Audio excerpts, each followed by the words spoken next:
on a bright Sunday morning in Portland earlier this month. This is somebody that donated their body to science. A few dozen people spent the day inside at this downtown hotel.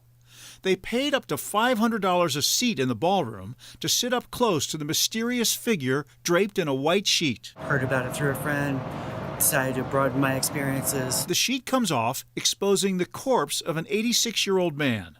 This in-person pay-per-view event puts regular people, paying customers, within an arm's length of something usually reserved for doctors and scientists. Definitely.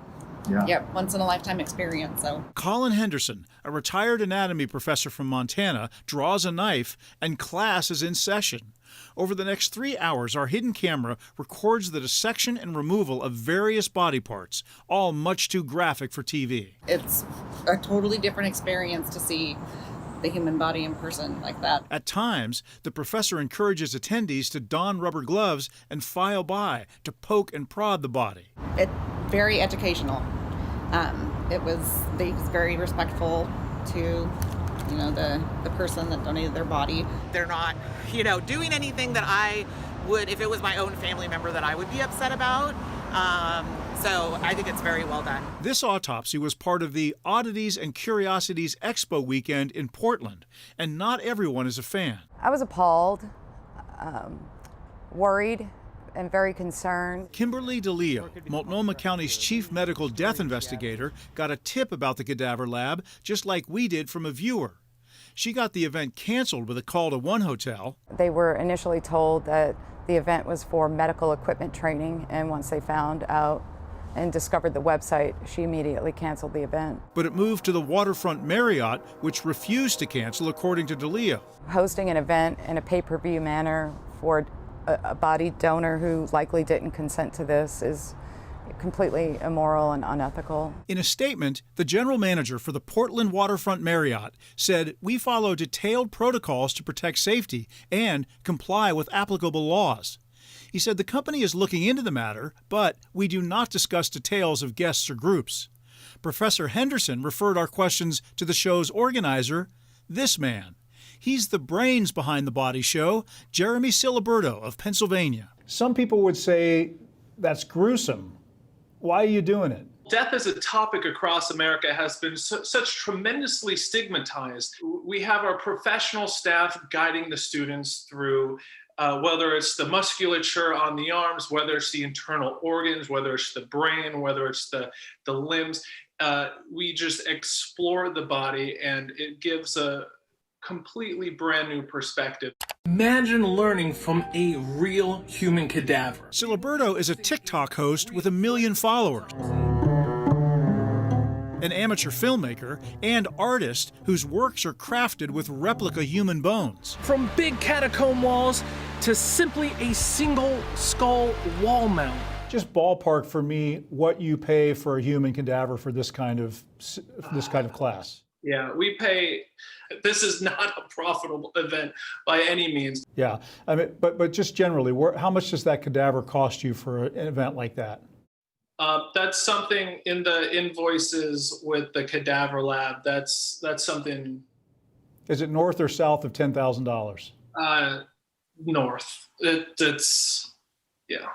And here's the body broker. Siliberto says he purchased cadavers from Las Vegas-based MedEd Labs, a for-profit company that tells donors or their families that their bodies will be used for medical research and education. Is this really for science, or is this for a public curiosity?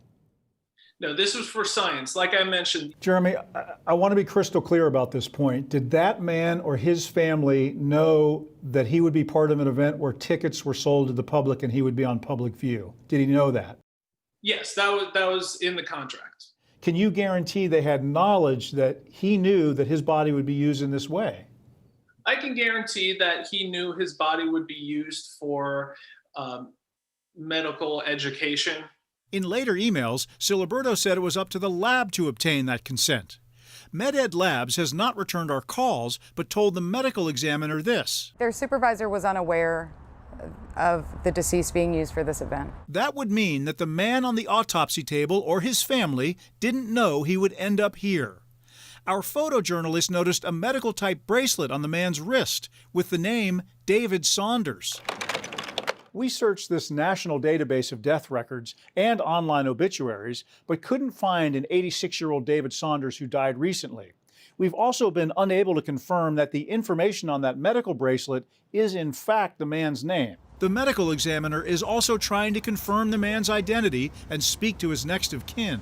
I think that we need to take a look to see if this does not violate a current law. We need to have a law in place where this doesn't happen again.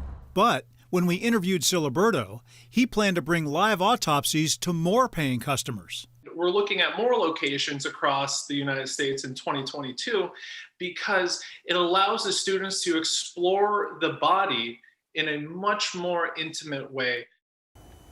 Repeating again, the show that was supposed to take place this weekend in Seattle on Halloween has been canceled. Siliberto has not explained why.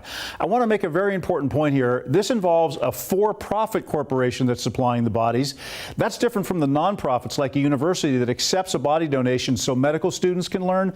In fact, the doctor who runs the University of Washington's Willed Body program is worried that a story like this could harm their program, which is already struggling because of complications from COVID. Nonprofits say they do not do this kind of thing, just to be clear on that. It is, Chris, hard to believe that this kind of thing could actually be legal. Isn't it against the law to do this? You know, it would seem that way, wouldn't it? Well, there's a federal law against selling organs for transplants, but when it comes to for-profit donation of bodies, some critics have called it the Wild West out there, that there really are no rules. So many questions. Disturbing. So many questions. I don't know where to begin. Yeah, and we're gonna keep following this because we still want to know what this man's family knew. That's really what it comes down to, right? What did the donor or his family know? Did they consent to this? That is the question. Yeah. Did he know? Yeah. Did he agree? Right. If we can figure out who that person is first. We're looking. Let us know. Yep. Thanks, Chris.